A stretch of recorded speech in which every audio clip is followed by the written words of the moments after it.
Join us on the CEO's Laundry and discover the hidden reality of today's top CEOs.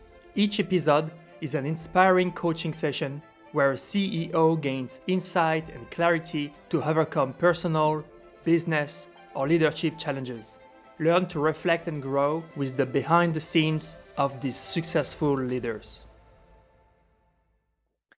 Hi everyone, and welcome to this new episode of the CEO's Laundry. Today I'm with Ben Sampson, the CEO of WeHero. Thank you very much for showing up today. What are your main challenges right now? I don't know about that in advance. I ask you to not tell that to me in advance. What is in your mind when I tell you challenges? It can be business challenges, it can be personal challenges that are related to the business. Feel free to say what you have in mind. I guess more of a personal challenge, which I recognize, or the thing that keeps me up at night is culture for our company. So our company has grown consistently every year, but this year is kind of a big growth year for us. And culture becomes increasingly important. And the challenge I'm dealing with is that sometimes I find that I'm too hyper-focused on small things that don't make a big difference, or I'll get irritated or frustrated by small things that in the macro or the big picture don't make a big difference. And that slows me down and therefore slows the business down. So it's something that I'm working to be better at. So there's the business challenge and what we're focused on, and my own personal challenge with internally what's happening with the company and making sure I'm being the best leader I can be and supporting everybody in the company. Okay, thank you for sharing this. One of the problem or one of the challenge right now is related to culture, because you are in hyper growth mode, if I understand. Let me give you like a more specific example. I must think that might help, Kevin. So and I think many companies might struggle with this, but we have employees that work in office, and we have employees that work fully remote, and we have employees that do a little bit of both. They're hybrid, they're both in office, they're both remote. And I think one of the things that's starting to stick out like a sore thumb to us a little bit is what's fair. Why do I have to be in office while this person can be remote? Or why does this person get to come in for so many days and get to go home for so many days and work from home? And the jobs that are in office are different from the jobs that are remote. But you can see that there's some tension in the culture because of that. And I think what gets me held up is that I will set a policy in place for who does what and what kind of flexibility we offer. But then some people will disagree with that policy, or some people will not comply with that policy unintentionally. And it will bother me quite a bit. And it's almost like it'll bother me quite a bit because it becomes a concern to me that this person is, one, setting a bad example and creating a rift in the culture because they're doing something that's outside of policy. And then two, in the back of my head, I'm like, is this person even working very hard? Like, are they only working a few hours a day? And why does that bother me so much if they're getting their job done? And so that's another piece, is like they're getting their job done, but they're only working like 4 or 5 hours a day. But that internally bothers me a lot. And I wonder if that's just because I feel like I have a very strong work ethic, and I've worked really hard to get to the business at this stage. And I think deep down, it's like a fear of, A, are they impacting the culture for everybody else? And B, like, are they taking advantage of what we've worked so hard to build in a way? Or at least that's in the back of my head. So I don't know if that helps, Kevin, like paint a picture of some of the more specific culture things I guess we're dealing with right now. Yes, it helps. And it's interesting because what you're saying right now is not related to hypergrowth anymore. It's more of a cultural habit of the company that has nothing to do with the growth. Out of curiosity for myself, like I just stepped out of the coach hat for a moment, and also for the audience. But what are the kind of job that require physical presence at the office? So we do a lot of volunteer experiences. And today we ship a lot of volunteer experiences across the country and sometimes the globe. And so we are packaging and managing those volunteer experiences in a warehouse and in an office space. And so we have people that are managing that process. And we also have our project managers or our event managers that work directly with our clients, which are the companies, and designing and creating those volunteer experiences. And it's really important that they're in office for a good chunk of that as well, to make sure that if something goes wrong, they can work with the people that are putting the packages together. They get shipped out to the client.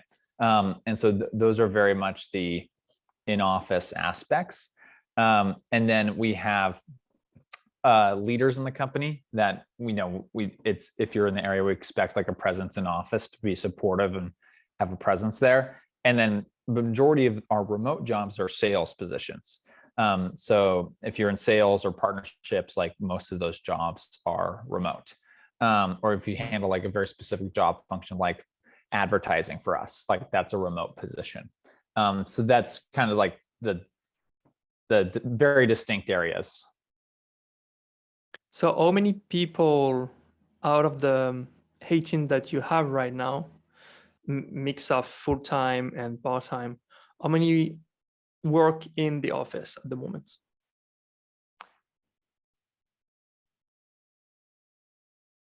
7.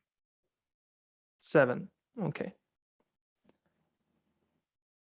Among those 7s, like all the 7s feel that kind of frustration that you told me about of not being able to work remotely, or do you have 1, 2, 3% in mind? I think it's one in particular. One and two. I think it's 2. One more seriously than the other, but it's 2 people. Okay. Do they have the opportunity to work remotely or not? One of them does not. One of them could, but we ideally want them in office, or at least for a good chunk of the time. Okay. And the one person that we ideally want in office, they're very much, we consider them one of the leaders in the company. And so they're also like a culture setter in a way, right? Other people in the company look up to like what they do. So I think it's personally, I think it's important that they have a presence there and they show their support there for people working really long hours and probably working sometimes quite a bit harder than they are. Okay, we have a playground on this topic right now. Good. How would you like to feel? Because you say that it's something that's that can keep you up at night, or it can be among your first thought in the morning when you wake up. It can be a source of stress and anxiety and pressure. How would you like to feel in the morning when you wake up? Or how would you like to feel when you go to sleep at night that is different from right now? Yeah, I think I would like to feel that specifically the one leader understands the expectations and complies to like kind of the policies we set and understands that, their activities can be received negatively by the rest of the company, and that they would understand that. And I think the issue is that they don't, and like when the feedback's been given, they don't really recognize it, but they're a core piece of the team, which is important to note here too.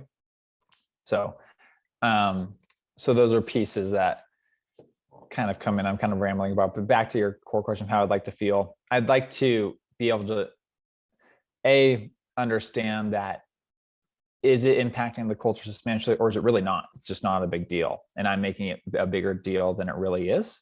And if that's the case, I want to just be able to like let that go and worry about stuff that's 10 times more important than that, like hitting our growth number for the year and supporting some of our best clients. So that's how I want to feel. Is like, I'm not worried about that little thing. I'm worried about the big stuff and focusing my energy there. This person's taking that job fully well knowing that this is an in-office position. and it's at will. Like if they don't want to take the job for that reason, that's okay. But they want to take this job, like that's the expectation. And I shouldn't be worried about how that could impact their attitude and their cultural feeling towards the role. And maybe that, again, to your point, like maybe that's just something I have to accept and go like, that's just how it is. So I'm curious your take on that. Well, if you have a job that requires to do physical things at the office, it means that you will have to be at the office. The first question that I have for you on that is like, was that clear enough when they applied or not? What do you think? Very clear. I think it's very clear. I mean, one of the jobs is warehouse manager. I mean, it's clear, like right in the title too, and in the job description, it's like in office managing the warehouse and the operations. Like, so that it's very clear, and those expectations are I think clearly set. Now, I want to put in your mind a possibility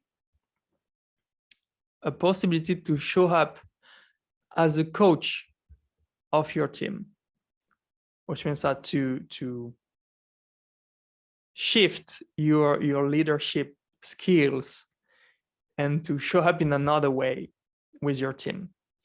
And when you show up as a coach is when I show up right now as a coach, which means that I'm not better than you. I don't know better than you. I don't have solutions that I made in my head a few minutes before we had this talk. And when you show up as a coach, you show up with that vulnerability to your team. We can explore that option if you want to. I'm going to introduce to you that option. That option could be to have a team meeting. A team meeting where you encourage everyone to share what is alive for them. And you starting and describing what you just described me. Describing your concerns. Because you're concerned right now. You're concerned for the business, the impact that situation can have on the business and the downside of this impact. You're concerned for yourself because you don't know if you focus on something that is useless or waste of time or no. And you're concerned for your employees as well, because you don't want them to be frustrated. You don't want them to come to work and working only 2-3 hours where they should work 6, 7, 8 hours. And all of this is like, it's a matrix, it's a map of your concern.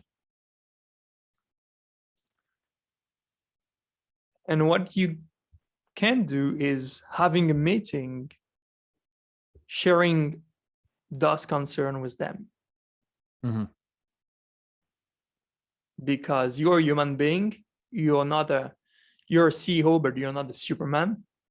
And you don't have everything figured out because you're the CEO and you know how it works. You're figuring things out every day, task after task, because every day you have new things showing up that you couldn't anticipate. And so you have to, it's a kind of work of improvisation all the time with the new situations that come up. And I know what I'm talking about. I work as a human resources manager before for the headquarters of multi-billion-dollar corporations. But something that I've learned is that showing up as a coach, like a leadership style that is coaching, where you're transparent, that creates a safe space. It's a it's a challenging space for you to be open, to share that with your employees, because it's something that is truly alive inside you. So it's triggering.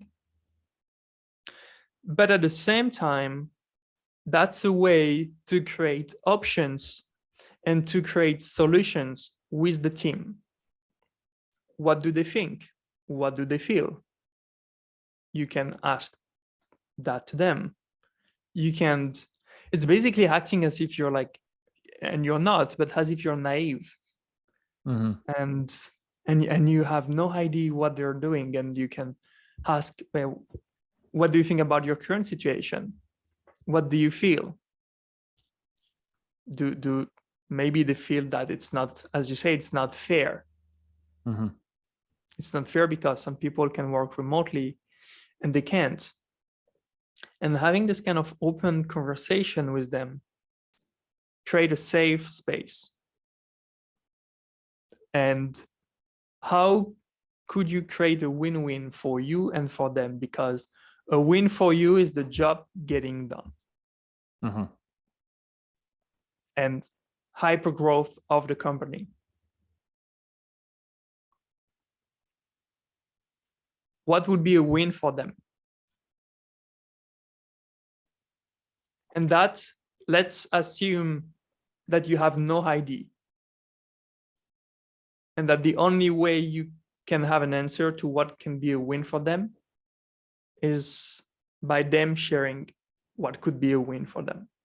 Yep. What's on your mind?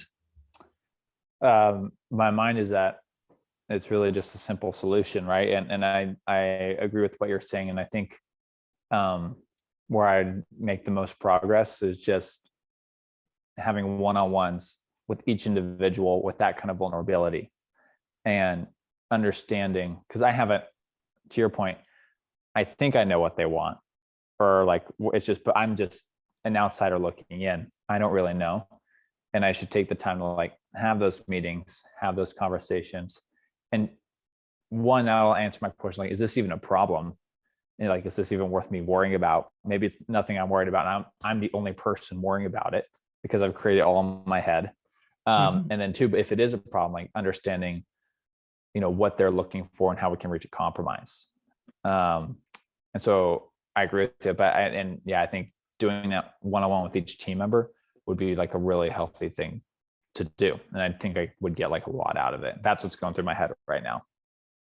Okay, perfect. Thank you for sharing this. Now, something to be aware of. If it's not something that you're used to do, like showing up this way, it's not a magic trick. So it takes time to create that kind of safe space in a company. You don't do that overnight. It's not like, okay, guys, it's challenging for me right now. I'm uncomfortable, but I'm willing to share my truth. It's not because you're able to do that they will be able to do that like this during the meeting. If it's not a habit in the company, it takes time and it goes through ups and downs like everything in life. So if it's something that you feel is a good way, a good solution, another thing that I would recommend you, and on that we could have other discussions if you want, it's how to make that part of the company culture. It's called psychological safety.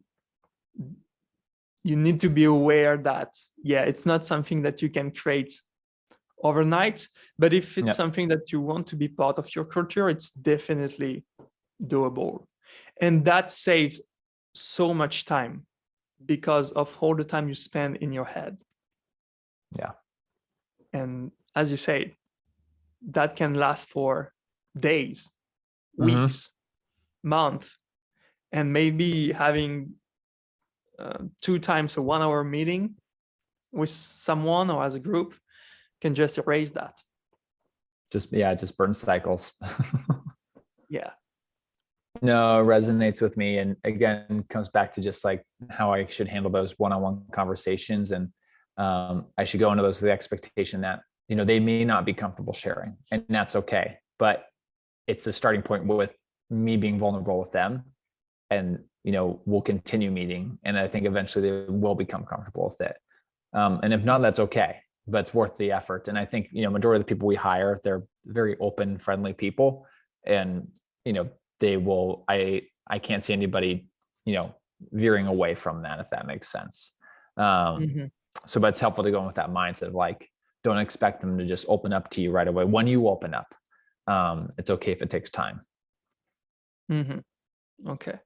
Yeah, that's another good insight for you, knowing that it's not because you're ready to do it that they're ready to do it at the same time.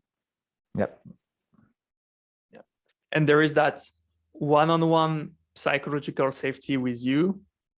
And then there is another level, which is the group psychological safety, where they all trust each other. They're all willing to open up with you, but with anyone else too in a group setting. Yep. From a practical point of view, how do you imagine doing that? What is the next step for you? The next step is I already have one-on-ones already set up with my team members that we have anyways. And these next upcoming one-on-ones in the next few days, they're going to happen. They're just going to be a little bit different. Then it's going to be just me being vulnerable in those meetings a little bit more. And it's also going to be, rather than focusing so much on business performance in those meetings, a little more focus on their take on the culture and how they're feeling working here, and whether their goals and aspirations for work life. And that's the next steps. And so, which thankfully is really easy next steps to take.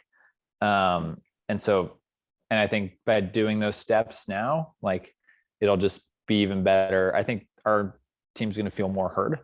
And I think we'll just set ourselves up for more success to hit our goals for this year. Like, it's funny, I talked to you about that first challenge.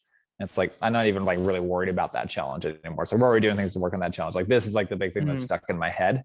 And it's like, it's funny. It's like deep down, you know, almost what you have to do, but I don't know. There's just like your mind gets wound up with the negative pieces that you don't even like, deep down, but you just don't do it. And then talking through it with somebody else, it's like, duh, like those are the conversations that need to happen. But like, I don't know, it takes talking with someone to do that. So yeah, those are my next steps. And what's nice is those are actions I can take this week. Okay, nice. Yeah. All right. So what's your, do you have another question maybe, or something that you would like to discuss further on that? No, I'm almost like more so just like eager to go do it now. It's one of those things like, I know what I have to do now. I just want to go and do it and get it done so I can get back on my own track, if that makes sense, and worry about the bigger things again. And so it's like more so I'm just excited to like go do those things, like get those agendas set up, do those meetings, make sure if I have meetings that are next week, I'm almost going to push them to this week. So I can just do that now and just like solve that piece that's like keeping me up at night, and just be like, okay, I did it. We're done. And I feel really good again. Just to kind of like to your question, like, what do you want to feel like? I want to feel like how I described it, and I want to get there as quickly as I can. And so now I'm just eager to go do it. Nice. And what's your main insight for yourself? I think it's this isn't the first time something like that's happened, right? Like stuff like that's happened before. And I think the main insight for myself is to, number one, take a step back, breathe, and think about the big picture. And then two, like it's almost always individual challenges, right? With another person. That's usually like the trigger point, right? And rather than me dwelling, thinking about it, it's me as quickly as possible when I initially have those thoughts, having the conversation and not telling someone, but being vulnerable, and getting their take and opinion, rather than me going, hey, we sent out this policy, you didn't comply with the policy. And that's more of an aggressive attack. Their defenses are going to go up instantly. And I think that's why I was so hesitant to do it in the first place, because that's exactly what I wanted to do. That's what my instincts are telling me. Like, you didn't follow the policy. Why didn't you not do that? Like, and so I think this is helpful in the sense of like, for me, personal growth of just like, be more vulnerable, have those conversations when you have those thoughts, and be open and receptive to how they're feeling about the situation. They're obviously doing that for a very specific reason. And what is that? And then working to a compromise from there. Yes. Yes. Beautiful. As you said, as you mentioned, the root of the world problem is a thought that you have. And maybe that thought is accurate and maybe not.